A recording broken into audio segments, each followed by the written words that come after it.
मोनसे गोजोनथाव खौरां क'क्राझार सहरावबो जानो थांगासिनो दं KOTA'S motion coaching institute. KOTA'S motion coaching इंस्टीट्यूटआ भारतनि number 1 JEE NEET coaching institute जेराव जौसिन सायख'जानायनि हार दं।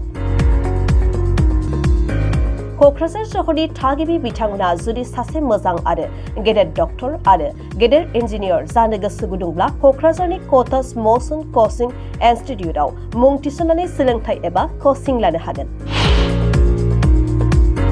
बे KOTA'S मोशन कोचिंग इंस्टीट्यूटआव थाखो 7, 8 आरो थाखो 9 पास जानाय फरायसाफोरा फाउन्डेसन कोर्स लानो हागोन आरो थाखो 10, 11 आरो थाखो 12 पास जानाय फरायसाफोरा IIT JEE नि थाखाय कोचिं लानो हागोन।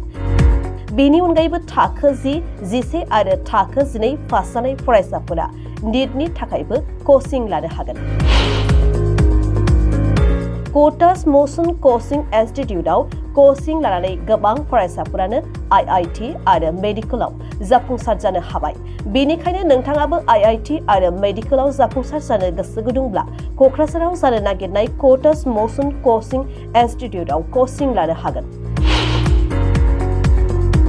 KOTA'S मोशन कोचिंग इंस्टीट्यूटखौ क'क्राझार सहरनि लाजिज जेडी रोडनि साखाथियाव बेखेवनो थांगासिनो दं आरो नोंथाङा आबुङै मिन्थिनो थाखाय 9181130003 नङाब्ला 7005276414 जानबुं नम्बराव खौरां लाहरनो हागोन।